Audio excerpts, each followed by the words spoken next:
Students, आज हम लोग क्लास 8 के साइंस को लेकर उपस्थित हैं।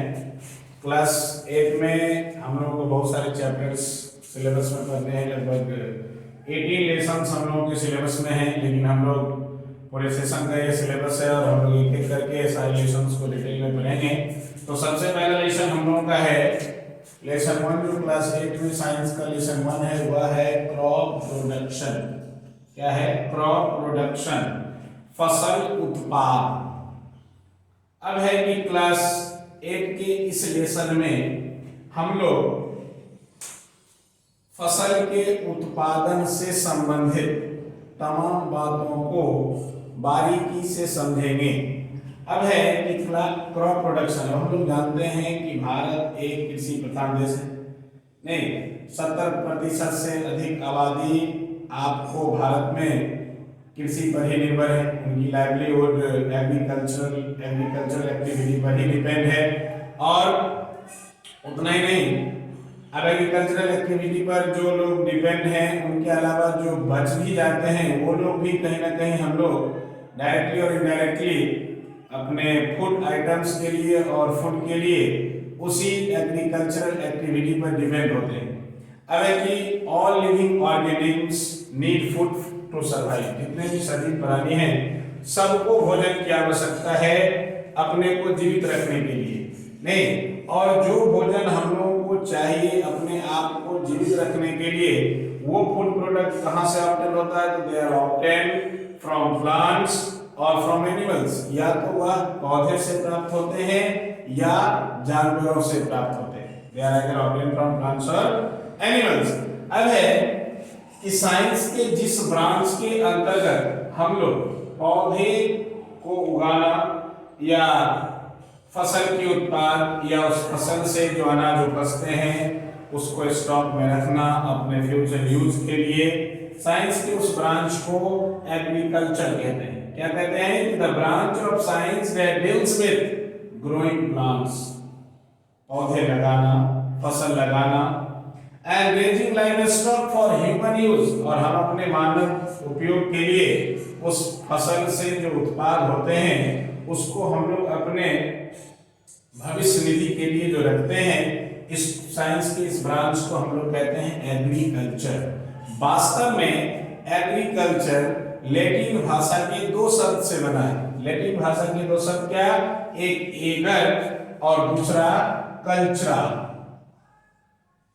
The word agriculture is derived from the two words of Latin language. Latin भाषा के दो शब्द से बना है, पहला एगर और दूसरा कल्चरा। एगर मतलब फील्ड और लैंड, जिस जमीन और भूमि में हम लोग फसल उपजाते हैं, और कल्चरा मतलब कल्टीवेट करना, नर्चर करना, पालना, नहीं उसको लगाना, लगाने से लेकर और उसको फिर बड़े होने तक इंतजार करना और उससे फसल को प्राप्त करना। अब देखिए, तो मैंने कहा कि एग्रीकल्चर दो शब्दों से बना है। एक है एगर मतलब फील्ड और कल्चर मतलब कल्टीवेशन। इसी से बना है एग्रीकल्चर। अब है कि फसल तो बहुत तरह के होते हैं और फसल बहुत तरह के होते भी हैं, और different types of plants have different requirements. सारे बहुत तरह के पौधे होते हैं और सबों की अपनी अपनी जरूरत है। नहीं, अब है कि देखिए, और सबों की अपनी अपनी जरूरत भी है और सब अलग अलग सारे फसल एक सीजन में होते नहीं हैं। They are grown in different seasons, they are grown in different soil. अलग अलग फसल अलग अलग मिट्टी में उपजते हैं, अलग अलग मौसम में होते हैं। तो अब है कि कौन कौन तरह के मुख्य तरह के फसल जो हम लोग देखते हैं, मुख्य तरह के क्या सब फसल? मुख्य तरह के फसल में आप जैसे जो सुनते हैं और नीचे क्लास से सुनते भी आए हैं, जैसे सीरियल क्रॉप जो हम लोग को अनाज देता है, राइस है, व्हीट है, ये सब सीरियल क्रॉप है। डिफरेंट टाइप्स ऑफ क्रॉप है। वाइल्ड सीड्स है जिससे हम लोग तेल प्राप्त करते हैं, मस्टर्ड है, ग्राउंडनट है। ट्यूबर क्रॉप है, नहीं पोटैटो है, जिंजर है, ये सब ट्यूबर क्रॉप के अंतर्गत आता है। फाइबर क्रॉप्स जिससे फाइबर ऑब्टेन होते हैं, फाइबर लेसन भी हम लोग पढ़ेंगे। Jute, cotton, sugar crops, sugar cane इसके एग्जाम्पल हैं। प्लांटेशन क्रॉप्स, कॉफी, टी, ये सब प्लांटेशन क्रॉप हैं, इसको कैश क्रॉप भी कहते हैं। पल्सेस दलहन की जो खेती होती है, gram, peas. Root crops, sweet potato, इसका एग्जांपल है रूट क्रॉप्स का। तो these are the different crops which are grown in India in different seasons in different type of soil. अलग अलग सीजन में अलग अलग तरह की मिट्टी में अलग अलग तरह की फसल को लोग उगाते हैं। जिस जगह पर हम लोग रहते हैं उस तरह की मिट्टी का चुनाव, जो हम लोग के लिए मिट्टी अवेलेबल है, उस हिसाब से अपने फसल को चुनते हैं और अपने फसल को उस हिसाब से लगाते हैं और तैयार करते हैं। अब ये मुख्य रूप से दो ही फसल होते हैं, क्योंकि हम लोग क्या जितने भी फसल हैं उसको अगर सीजन के हिसाब से उसको बांटा जाए कि किस किस सीजन में कौन से फसल होते हैं, तो कहता है कि depending on their growing season, माने जिस सीजन में वो फसल उपजते हैं उन सीजन के आधार पर फसल मुख्य रूप से दो ही तरह का होते हैं। कौन कौन दो तरह के होते हैं फसल? First one is the rabi crops, second one is the kharif crops. Famous, these two are the famous crops depending on the growing seasons. First one is the rabi crop, second one is the kharif crops. Rabi crop क्या है? एकदम याद करना है, एकदम simple में बता रहा हूं कि क्रॉप्स सोन ड्यूरिंग विंटर, जाड़े के समय में, ठंड के समय में जिस फसल को लगाया जाए और कब उसकी कटाई हो, तो मार्च और अप्रैल में। अभी आप देखते होंगे किस चीज की कटाई हो रही है, स्वाभाविक बात है। सबसे ज्यादा अभी देखने को क्या मिलता है? गेहूं की फसल की कटाई अभी हो रही है, मतलब कि वह रबी क्रॉप का सबसे बेस्ट एग्जांपल है। ग्राम्स हैं, बार्ली है, पोटैटो है, अभी कुछ दिन पहले आलू की भी फसल हुई है। तो ऐसे फसल जो ठंड के समय में लगाए जाए और अभी के मंथ में मार्च अप्रैल के समय में उसकी हार्वेस्टिंग हो, तो इस तरह के फसल को हम लोग क्या कहते हैं? इस तरह के फसल को हम लोग रबी क्रॉप्स कहते हैं। इसके एग्जांपल भी दिए गए हैं, व्हीट, ग्राम्स, बार्ली, पोटैटो, ये सब आपको रबी क्रॉप्स के अंतर्गत आता है। दूसरा है खरीफ क्रॉप्स। खरीफ क्रॉप्स क्या है? तो ऐसे क्रॉप्स जो बरसात के समय में लगाए जाए, नहीं, जब मानसून का आगमन हो या वर्षा का समय हो उस समय में फसल लगाए जाएं और सितंबर अक्टूबर मतलब जब जारी की शुरुआत होती है उस समय में फसल की कटाई हो। जैसे आप देखते होंगे धान की फसल, पैडी जिसको कहते हैं उसकी फसल, कॉटन या दलहन की खेती, मक्का की खेती, मेज, नहीं, मतलब ऐसे फसल जिसको वर्षा के समय में, वर्षा के मौसम के दौरान लगाए जाए और सितंबर अक्टूबर में उसकी कटाई हो, हार्वेस्टिंग हो, तो उसको हम लोग खरीफ क्रॉप्स कहते हैं। क्या कहते हैं? खरीफ क्रॉप्स। हम लोगों ने देखा दो तरह की फसल, एक रबी क्रॉप्स और दूसरा खरीफ क्रॉप्स। तो जो आपको ड्यूरिंग विंटर सोन हो वो रबी क्रॉप्स, और जो रेनी सीजन के दौरान सो किया जाए, बुआई किया जाए, उसको हम लोग कहते हैं खरीफ क्रॉप्स। अब है कि जब किसान इस तरह के फसल या विभिन्न प्रकार के फसल जो अपने खेतों में उपजाते हैं, तो खेतों में उपजाने से पहले बहुत सारे तरह के स्टेप्स किसान अपनाते हैं। नहीं, बहुत सारे तरह के एक्टिविटी किसानों को अपनाना पड़ता है अपनी खेतों को तैयार करने से लेकर और फसल काटने तक या उससे अनाज को प्राप्त कर उसके रखरखाव तक किसानों को विभिन्न प्रकार के प्रैक्टिसेस को अपनाने पड़ते हैं। और जो भी various practices step by step farmers use करते हैं उसको कहते हैं बेसिक एग्रीकल्चरल प्रैक्टिसेस। क्या कहते हैं? Basic agricultural practices. ऐसे प्रैक्टिस जो हम किसान अपने फसल को उपजाने के लिए लगाने से लेकर या उपजाने तक में हम लोग जो भी स्टेप यूज करते हैं उसको कहते हैं बेसिक एग्रीकल्चरल प्रैक्टिसेस।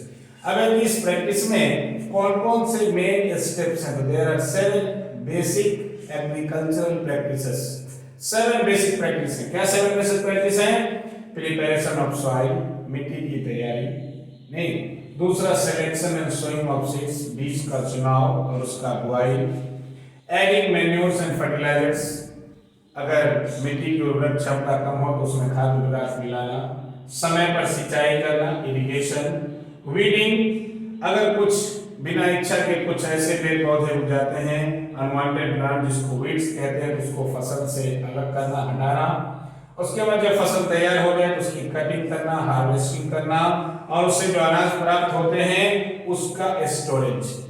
ये आपको 7 प्रैक्टिसेस हैं जो 7 प्रैक्टिसेस हम लोग यूज करते हैं अपने खेती करने के दौरान, जो खेती करते हैं या जो भी किसान हैं वो इस बात को बखूबी जानते हैं, तब है कि हम लोग इसको साइंस की भाषा में स्टेप्स पढ़ते हैं, लेकिन हम किसान भाइयों को बिल्कुल मालूम है कि क्या सब करना है।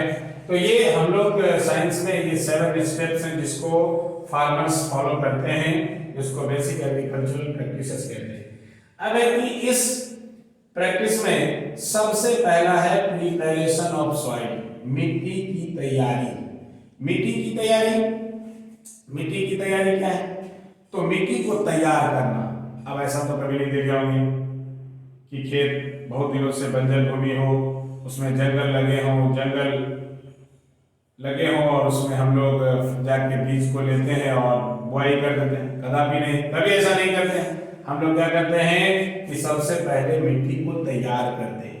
नहीं, अब मिट्टी को तैयार करने में क्या होता है? तो मिट्टी को तैयार करने में 2 बातें सामने आती है। कहता है this preparation of soil involves 2 steps. 2 बातें होती हैं। क्या 2 बातें? एक प्लॉइंग, दूसरा लेवलिंग। प्लॉइंग मतलब उसको क्या कहते हैं? टीलिंग भी कहते हैं। प्लॉइंग को टीलिंग भी कहते हैं, मतलब खेत की जुताई। नहीं, हल चलाकर या हार्वेस्टर से या कल्टीवेटर से हम लोग उसको खेत की जुताई करते हैं, प्लॉइंग करते हैं। पहले के समय में आपको याद होगा और अभी भी देखते हैं कि बैल की मदद से हल चलाया जाता था खेतों में, और अभी भी चलाया जाता है। अब ज़्यादातर लोग अपने लेबर और टाइम को सेव करने के लिए ट्रैक्टर्स के द्वारा जो ड्रिवन आपको कल्टीवेटर होता है उसका यूज किया जाता है प्लॉइंग पर्पस के लिए। तो पहला होता है प्लॉइंग और दूसरा होता है लेवलिंग। ये प्रिपरेशन में 2 अहम बातें। प्लॉइंग क्या है? तो the process of loosening and turning up of the soil. नहीं, मिट्टी को तोड़ना, छोटे छोटे कणों में तोड़ना, जो बड़े बड़े चंक्स होते हैं, chunks of soil. Chunks of soil मतलब मिट्टी का बड़ा बड़ा जो ढेला होता है उसको छोटे छोटे टुकड़ों में तोड़ना, लूज करना, टर्न करना। सॉइल के इस लूजनिंग और टर्निंग प्रोसेस को हम लोग प्लॉइंग कहते हैं, या प्लॉइंग को ही हम लोग टीलिंग भी कहते हैं। अब है कि हम लोग उस प्लॉइंग और टीलिंग के लिए क्या टूल्स यूज करते हैं। तो मैंने बताया टूल्स में कहता है कि जो some of the main tools use for ploughing, उस जुताई के लिए हम लोग क्या सब टूल्स मेन मुख्य रूप से क्या सब टूल्स यूज करते हैं। तो कहता है प्लाव, प्लाव तो हल, हो मतलब होता है कुदानी, कल्टीवेटर, कल्टीवेटर मतलब जो ट्रैक्टर के द्वारा ड्रिवन होता है, ट्रैक्टर जिस हल को पीछे में लगाकर और खेत की जुताई करते हैं उसको कल्टीवेटर कहते हैं। तो ये जो हल होता है they are driven by ox, बैल के द्वारा आपको इस हल को खींचा जाता है। और अभी भी हम लोग देखते हैं, पहले तो जब इतना साइंस डेवलप नहीं था तो बैल के द्वारा ही हल को खींचा जाता था और खेत की जुताई होती थी। जब अब मान लीजिए उससे भी थोड़ा छोटा सा खेत हो मान लीजिए, तो उसको कल्टीवेटर और प्लाव की आवश्यकता नहीं है। लोग कुदाल से भी मिट्टी को तोड़ते हैं, ब्रेक करते हैं, लूज करते हैं, टर्न करते हैं, तो उसको हम लोग हो कहते हैं, मतलब कुदाली की मदद से भी प्लॉइंग कर सकते हैं। अब एक कल्टीवेटर, अब मान लीजिए अभी का जो समय है इसमें आपको समय की भी बचत करनी है, लेबर कॉस्ट से भी बचना है, तो हम लोग ट्रैक्टर के द्वारा जो ड्रिवन कल्टीवेटर होते हैं उसका यूज करते हैं हम लोग खेत की जुताई के लिए। अब जब खेत की जुताई होती है कल्टीवेटर से, प्लाव से, तो उस समय में आपको जरूरी है कि एक ही बार में सारे मिट्टी बिल्कुल कणों में बदल जाए। हो सकता है कि कुछ उसके बड़े बड़े चंक्स भी, बड़े बड़े टुकड़े भी मालूम पड़े, तो उस बड़े बड़े टुकड़ों को तोड़ने के लिए जब प्लॉइंग हो जाती है तो देन एंड देयर उस एक प्रोसेस हम लोग अपनाते हैं जिसको कहते हैं लेवलिंग। क्या कहते हैं? लेवलिंग। लेवल मतलब ऐसे भी आप समझते होंगे, लेवल मतलब बराबर करना, समतल करना, एक जैसा बनाना। तो प्लाउड लैंड मतलब जिस खेत की जुताई हो जाती है इज लेवल, बराबर किया जाता है, प्रेस दबाया जाता है, समतल किया जाता है। कैसे? तो tightly with the help of wooden plane, या तो लकड़ी का बना हुआ लेवलर होता है या लोहे का बना हुआ लेवलर होता है। लकड़ी का लेवलर पहले जो बैल के द्वारा जब जुताई होती थी उस समय में जो लेवलर यूज होता वो लकड़ी का बना होता था। अब जो ट्रैक्टर जिस लेवलर को यूज करता है वो आयरन लेवलर होता है। और दोनों तरह के लेवलर, चाहे वो वुडन प्लैंक हो या आयरन लेवलर हो, दोनों को यूज किया जाता है उस big chunks of dry soil को ब्रेक करने के लिए, टर्न करने के लिए। ब्रेक और टर्न तो हल के द्वारा ही हो जाता है। उसको लेवल करने के लिए हम लोग इस तरह के लेवलर का यूज करते हैं और इस प्रोसेस को हम लोग लेवलिंग कहते हैं। क्या कहते हैं? लेवलिंग कहते हैं। तो हम लोग इस पहले स्टेप में हम लोग पढ़ रहे थे प्रिपरेशन ऑफ सॉइल। तो अभी तक जो बात हम लोग पढ़े हैं, सबसे मैंने बताया सबसे पहले कि एग्रीकल्चर क्या है, उसके बाद कौन कौन से फसल, विभिन्न प्रकार के फसल को हमने देखा, उसके बाद सीजन के आधार पर रबी और खरीफ क्रॉप्स को देखा। खेती में हम लोग किस किस प्रैक्टिस को अपनाते हैं स्टेप बाय स्टेप, तो 7 बेसिक प्रैक्टिसेस को हम लोग फॉलो करते हैं और इस सारे स्टेप्स को एक एक करके हम लोग पढ़ेंगे, एक एक करके हम लोग डिटेल में पढ़ेंगे, जिसमें अभी हम लोगों ने प्रिपरेशन ऑफ सॉइल को पढ़ा है। अब है कि अगले स्टेप को पढ़ने से पहले मैंने जितनी भी बात आप लोगों को बताया है बिल्कुल एकदम सिंपल फॉर्म में बताया है और आप लोग समझ भी गए होंगे। और फिर भी अगर कोई प्रॉब्लम है तो सबसे पहले तो आप ध्यान रखें कि जो बुक स्कूल के द्वारा प्रिस्क्राइब है उस बुक को आप लें और उसमें उस बुक को गो थ्रू द टेक्स्ट को पढ़ें, उससे रिलेटेड जो क्वेश्चन हो उसको बना लें, सॉल्व करें।